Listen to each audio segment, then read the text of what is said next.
லௌதேத்தூர் இயேசுஸ் கிறிஸ்துஸ். இயேசு கிறிஸ்துவுக்கு புகழ். தமிழ் கூறும் நல்லுலகில் வாழும் அனைத்து அன்புள்ளங்களுக்கும் வத்திக்கான் வானொலியின் வணக்கம். இறைவன் உங்கள் உள்ளத்தையும் இல்லத்தையும் தன் அன்பாலும் அருளாலும் அமைதியாலும் இன்றும் என்றும் நிரப்புவாராக.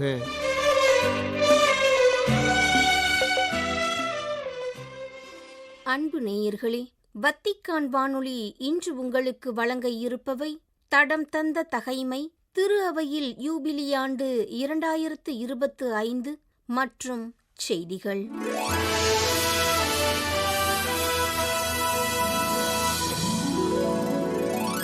தடம் தந்த தகைமை. சாலமோனுக்கு அரசர் தாவீது கூறிய வார்த்தைகள்.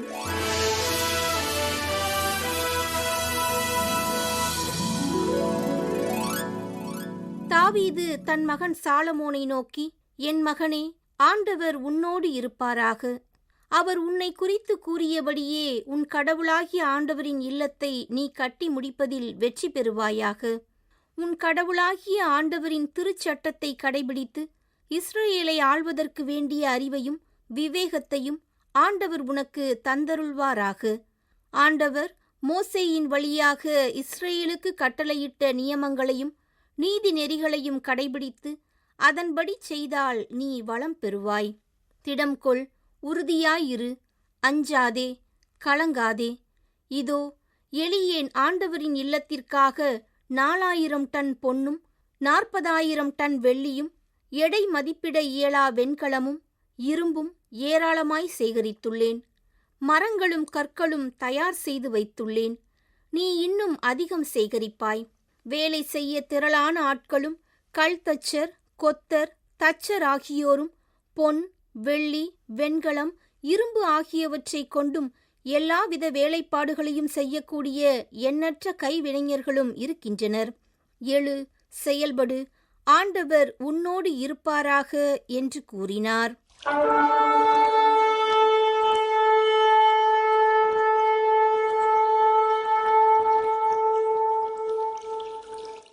திரு அவையில் யூபிலியாண்டு 2025. எதிர்நோக்கின் திருப்பயணிகளாண்டு ஒரு மீள்பார்வை.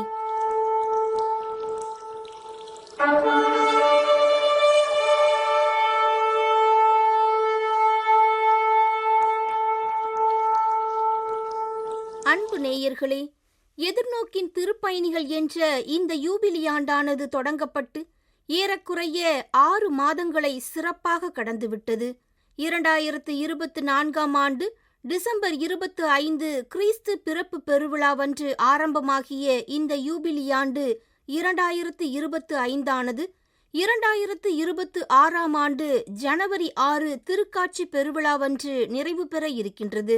எனவே இன்றைய நம் நிகழ்வில் கடந்த 6 மாதங்களாக திரு அவையில் சிறப்பிக்கப்பட்ட யூபிலியாண்டு பற்றிய ஒரு மீள் பார்வையினை காணலாம்.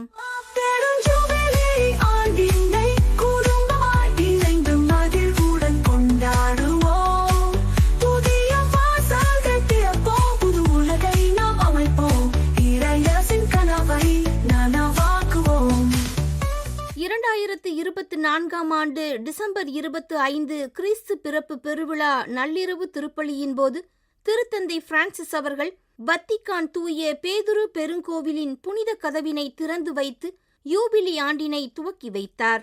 அன்றைய பெருவிழா நள்ளிரவு திருப்பலியில் ஆற்றிய மறையுரையில் திருத்தந்தை பிரான்சிஸ் அவர்கள், புனித கதவு திறக்கப்பட்டதன் வழியாக நாம் புதியதொரு யூபிலியாண்டை தொடங்கியுள்ளோம். இதனால் இந்த அருள் தரும் புனித ஆண்டின் அறிவிப்பின் மறைபொருளுக்குள் நாம் ஒவ்வொருவரும் நுழைய முடியும் என்று நம்புகிறோம் என கூறினார். எதிர்நோக்கின் புனித கதவானது உலகுக்கு திறக்கப்பட்ட இரவு இது. உங்களுக்கும் எதிர்நோக்கு இருக்கிறது என்று கடவுள் நம் ஒவ்வொருவரிடம் சொல்லும் கிறிஸ்து பிறப்பு இரவு என்றும் கூறினார். கிறிஸ்தவ எதிர்நோக்கு என்பது செயலற்ற முறையில் காத்திருக்கும் ஒரு மகிழ்ச்சியான முடிவு அல்ல. நமக்கே உரிய பழக்க வழக்கங்களில் வாழ்ந்து கொண்டு சோம்பலில் சிக்கிக்கொள்ள வேண்டாம் என்று அது நம்மை கேட்டுக்கொள்கிறது என வலியுறுத்தினார் திருத்தந்தை. அன்னையாம் இப்பூமிக்கு இழைக்கப்பட்டுள்ள அநீதி, அநியாய கடன்களால் ஏழை நாடுகளுக்கு ஏற்படுத்தப்பட்டுள்ள சுமைகள், பழைய மற்றும் புதிய வகையான அடிமைத்தனத்தால் சிறைபிடிக்கப்பட்ட அனைவருக்கும் நம்பிக்கையையும் எதிர்நோக்கையும் அளித்து இந்த உலகையே மாற்றியமைப்பதற்கு எதிர்நோக்கின் யூபிலி ஆண்டு நம்மை அழைக்கின்றது என வலியுறுத்தினார் திருத்தந்தை. கிறிஸ்து பிறப்பு பெருவிழாவன்று நண்பகலில் வழங்கிய ஊருக்கும் உலகிற்குமான ஊர்பியத் ஓர்பி சிறப்பு செய்தியில் திருத்தந்தை பிரான்சிஸ் அவர்கள் புனித கதவானது மெய்ப்பரான இயேசுவை அடையாளப்படுத்துகின்றது என்று எடுத்துரைத்தார். புனித கதவு அனைவருக்காகவும் திறந்திருக்கும் மீட்பின் கதவாகிய இயேசுவை குறிக்கிறது. இரக்கத்தின் தந்தை நம் உலகத்தின் மத்தியில், வரலாற்றின் மத்தியில் நாம் அனைவரும் அவரிடம் திரும்புவதற்காக திறந்துவிட்ட கதவுதான் இயேசு. நாம் அனைவரும் காணாமல் போன ஆடுகளைப் போன்றவர்கள். தந்தையின் வீட்டிற்கு திரும்புவதற்கு நமக்கு ஒரு மெய்ப்பரும் கதவும் தேவை. இயேசுவே அந்த மெய்ப்பரும் கதவுமாக இருக்கின்றார் என்று, இயேசுவே நம் வாழ்வின் கதவாக இருப்பதை வலியுறுத்தினார் திருத்தந்தை. டிசம்பர் 26 புனித ஸ்தேவான் திருவிழாவன்று ரோமையில் உள்ள ரெபிபியாவின் சிறைச்சாலையின் புனித கதவுகளை திறந்து வைத்து திருப்பலி நிறைவேற்றி மறையுரை வழங்கிய திருத்தந்தை மன்னிப்பு, சுதந்திரம் என்னும் 2 இலக்குகளை பற்றி சிந்திக்க அழைப்பு விடுத்தார். தான் இறக்கின்ற வேளையிலும் புனித ஸ்தேவான் முழந்தாள் படியிட்டு உரத்த குரலில், ஆண்டவரே, இந்த பாவத்தை இவர்கள் மேல் சுமத்தாதேயும் என்று சொல்லி உயிர் விட்டார். மன்னிப்பு என்னும் அன்பின் செயல் வழியாக நாம் நமது சுதந்திரத்தை மீண்டும் பெறுகிறோம். இது நாம் சரியானதை செய்வதற்கான வலிமையை குறிக்கிறது. நாம் நமது நன்மைத்தனத்தில் உண்மையாக நிலைத்திருக்கும் போது நாம் சுதந்திரமாக இருக்கிறோம் என்று எடுத்துக்காட்டினார் திருத்தந்தை பிரான்சிஸ். டிசம்பர் 29 ரோமில் உள்ள புனித யோவான் லாத்தரன் பெருங்கோவிலின் புனித கதவுகளை திறந்து வைத்தார். ஜனவரி 1 அன்று புனித மேரி மேஜர் பெருங்கோவிலின் புனித கதவுகளை திறந்து வைத்தார். ஜனவரி 5 அன்று புனித பவுல் பெருங்கோவிலுள்ள புனித கதவுகளை திறந்து வைத்தார் திருத்தந்தை பிரான்சிஸ். இவ்வாறாக ரோமில் 4 பெருங்கோவில்களில் உள்ள புனித கதவுகளும் ரெபிபியா சிறைச்சாலையின் புனித கதவுகளும் திருத்தந்தை பிரான்சிஸ் அவர்களால் திறந்து வைக்கப்பட்டன.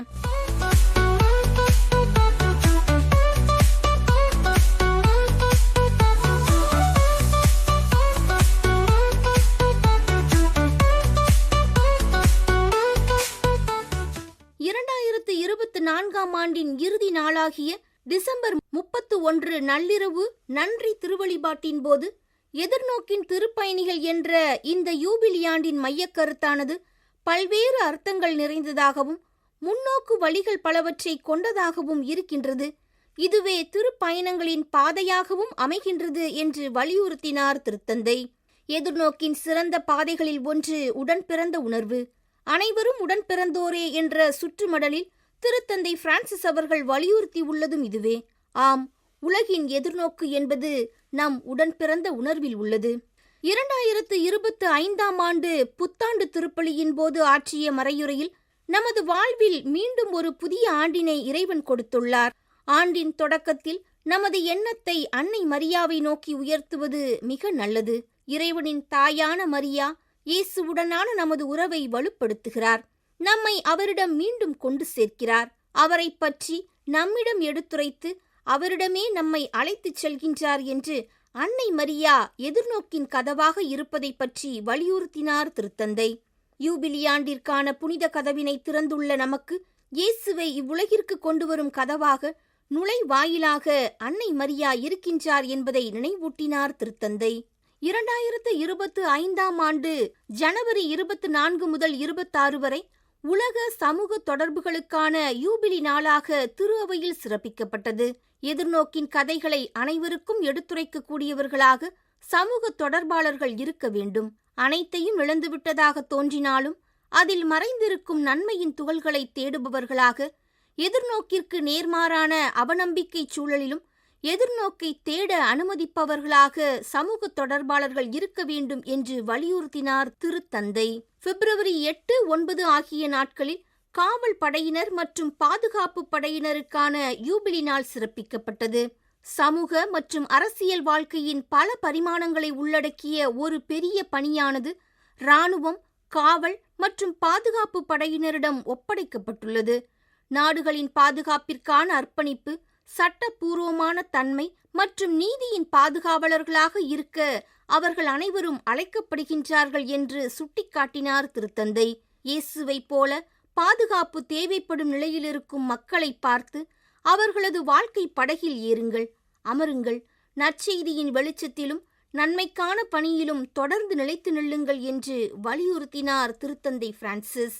பிப்ரவரி 14 அன்று புரோங்கிதிஸ் எனப்படும் மூச்சுக்குழல் அழற்சி நோயால் பாதிக்கப்பட்ட திருத்தந்தை பிரான்சிஸ் அவர்கள் ரோமில் உள்ள ஜெமெல்லி மருத்துவமனையில் அனுமதிக்கப்பட்டார். எனவே அதன் பின் சிறப்பிக்கப்பட்ட யூபிலி நிகழ்வுகளானது திருத்தந்தையின் சார்பாக திருப்பீட துறைகளைச் சார்ந்த கர்தினால்களின் தலைமையில் நடைபெற்றது. பிப்ரவரி 15 முதல் 18 வரை கலைஞர்களுக்கான யூபிலி நாளாக சிறப்பிக்கப்பட்டது. உலகில் மறைந்திருக்கும் கடவுளின் மகத்துவத்தை நமது கண்கள் மற்றும் இதயத்தால் உணர வைப்பது கலைஞர்களின் பணி. மனிதகுலம் தனது திசையையும் எதிர்நோக்கின் எல்லையையும் இழக்காமல் இருக்க உதவுவதும் கலைஞர்களின் பணி என்று தனது யூபிலி செய்தியில் தெரிவித்தார் திருத்தந்தை. பிப்ரவரி 21 முதல் 23 வரை திருத்தொண்டர்களுக்கான யூபிலி நாள் சிறப்பிக்கப்பட்டது. திருத்தொண்டர்கள் தங்களது பணியின் வழியாக இரக்கமுள்ள இறைத்தந்தையின் முகத்தை உருவாக்கும் சிற்பியாகவும் ஓவியராகவும் இருக்கின்றனர். தமத்திருத்துவத்தின் மறைபொருளுக்கு சான்றாக திகழ்கின்றார்கள் என்றும் அவர்களை குறித்து தனது செய்தியில் தெரிவித்தார் திருத்தந்தை. மார்ச் 8 முதல் 9 தன்னார்வலர்களுக்கான யூபிலி நாள் சிறப்பிக்கப்பட்டது. இயேசுவின் முன்மாதிரிகையை பின்பற்றி பணி பெற அன்று பிறருக்கு பணிபுரிவதற்காக அழைக்கப்பட்டிருக்கும் தன்னார்வலர்களின் பணியினை பாராட்டினார். தனிமை, வறுமை எனும் பாலைவனத்தில் பல்வேறு தன்னார்வ பணிகள் புதிய மனுக்குலத்திற்கான இலைகளை துளிர்க்கச் செய்து புதிய தோட்டத்தை உருவாக்குகின்றது. இறைவனின் கனவான இத்தோட்டம் நம் எல்லோரது கனவாக இருக்க வேண்டும் என்றும் வலியுறுத்தினார் திருத்தந்தை. மார்ச் 28 வெள்ளிக்கிழமை 24 மணி நேர திருநற்கருணை ஆராதனையானது யூபிலி ஆண்டை முன்னிட்டு சிறப்பிக்கப்பட்டது. மார்ச் 28 முதல் 30 வரை இறை இரக்கத்தின் மறைப்பணியாளர்களுக்காகவும் ஏப்ரல் 5 முதல் 6 நோயாளிகளுக்காகவும் யூபிலி நாள் சிறப்பிக்கப்பட்டது. நோய் என்பது மிகவும் கடினமானது, வாழ்வை கடினமாக்குவது. நாம் எவ்வளவு பலவீனமானவர்கள் என்பதை நமக்கு எடுத்து காட்டுகின்றது என்று நோயாளர்களுக்கான யூபிலி நாள் சிறப்பு செய்தியில் வலியுறுத்தினார் திருத்தந்தை. மேலும் ஏப்ரல் 20 அன்று சிறப்பிக்கப்பட்ட உயிர்ப்பு பெருவிழாவின் போது, உயிர்ப்பு உன்னதமானது, ஆண்டவராகிய இயேசு கிறிஸ்து பாடுகள் பட்டு இறந்து உயிர்த்ததால்தான் நமது நம்பிக்கை புது பிறப்பெடுக்கின்றது.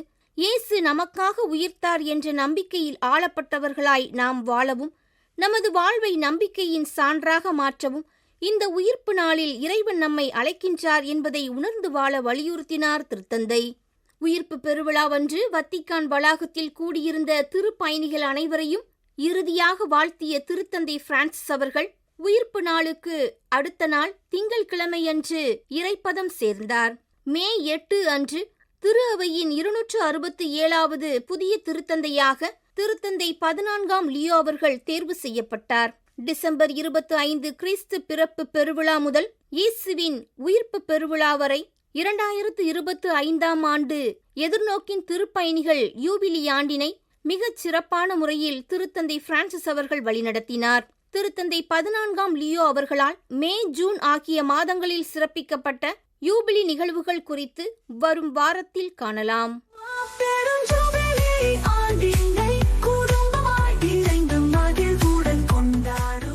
எதிர்நோக்கின் திருப்பயணிகள் ஆண்டு ஒரு மீள்பார்வை என்ற தலைப்பில் திரு அவையில் யூபிலியாண்டு 2025 எனும் நிகழ்வினை இன்று உங்களுக்கு வழங்கியது வத்திக்கான் வானொலி.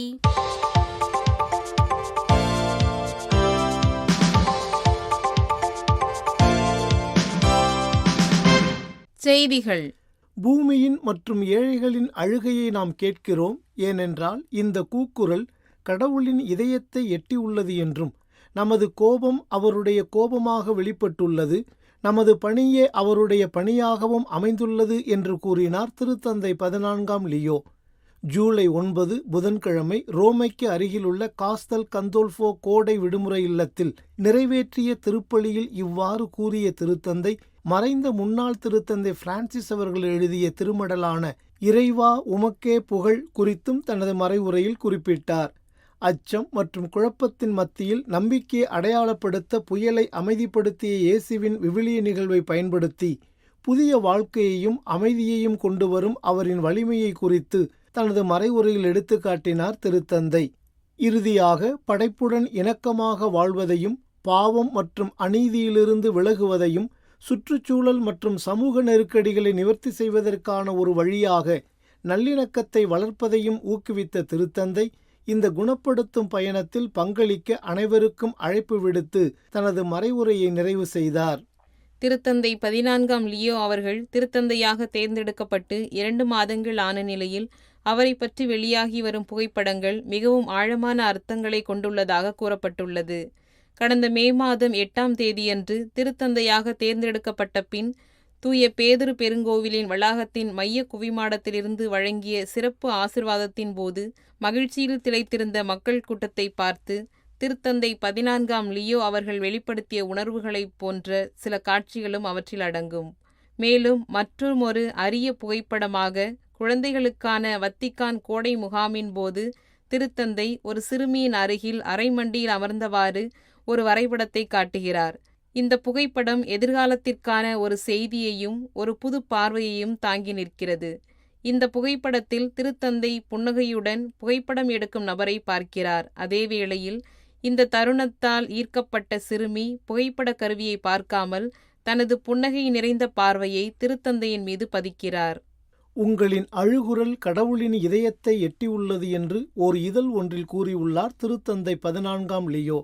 ஜூலை மாத பியட்சா சான் பியேத்ரோ என்ற இதழில் 3 குழந்தைகளின் இளம் தாயான ஜைரா என்பவர் அமைதிக்கான உரிமை குறித்து துணிவுடன் எழுப்பிய கேள்விகளுக்கு பதிலளிக்கும் விதமாக இவ்வாறு கூறியுள்ளார் திருத்தந்தை 14ஆம் லியோ. மேலும் போரினால் எல்லாம் அழிந்துவிட்டால் நமக்கு என்ன நடக்கும் என்று கேட்கும் பெனவெத்தோவைச் சேர்ந்த இளம் தாயான ஜைராவின் இதயபூர்வமான கேள்விக்கு பதிலளித்துள்ள திருத்தந்தை, உங்களின் வார்த்தை கடவுளின் இதயத்தை அடையும் ஓர் அழுகை என்றும் அமைதி என்பது வெறும் ஆசை மட்டுமல்ல, அன்றாட தனிப்பட்ட பொறுப்பு என்றும் அவரிடம் வலியுறுத்தியுள்ளார். விசுவாசிகள் மற்றும் விசுவாசிகள் அல்லாதவர்கள் அனைவரும் உள்மாற்றத்தை தேடவும் உரையாடல், இறைவேண்டல் மற்றும் துணிவுமிகு செயல்கள் வழியாக அமைதியை நோக்கி உறுதியான நடவடிக்கை எடுக்கவும் கேட்டுக்கொண்டுள்ளார் திருத்தந்தை. கடந்த 1990 முதல் 1995 வரை ஸ்லோவோக்கியாவின் லிட்மனோவாவில் நிகழ்ந்ததாக கூறப்படும் அன்னை மரியாவின் தோற்றங்கள் குறித்து நீல் அப்ஸ்டாட் எனப்படும் தடையில்லை சான்றிதழை வழங்கியுள்ளது விசுவாச கோட்பாட்டிற்கான திருப்பீடத்துறை. விசுவாச கோட்பாட்டிற்கான திருப்பீடத்துறை இந்த ஒப்புதல் இயற்கைக்கு அப்பாற்பட்ட நம்பகத்தன்மையை விட ஆன்மீக பலன்களின் அடிப்படையில் மதிப்பீட்டை அனுமதிக்கும் புதிய விதிமுறைகளை பின்பற்றுகிறது என்றும் இது குறித்து வெளியிடப்பட்டுள்ள ஆணை ஒன்றில் கூறப்பட்டுள்ளது. பேராயர் ஜோசப் மேக்சிம் அவர்களின் வேண்டுகோளுக்கு பதிலளித்துள்ள விசுவாச கோட்பாட்டிற்கான திருப்பீடத்துறையின் தலைவர் பேராயர் கர்தினால் விக்டர் மனுவேல் பெர்னாண்டஸ் அவர்கள் ஒப்புதல் வாக்குமூலங்கள், மனமாற்றங்கள் மற்றும் தொடர்ச்சியான திருப்பயணங்கள் உள்ளிட்ட அத்திருத்தலத்தில் இடம்பெறும் நிகழ்வுகளை இதன் வழி அங்கீகரித்துள்ளதாகவும் குறிப்பிட்டுள்ளார்.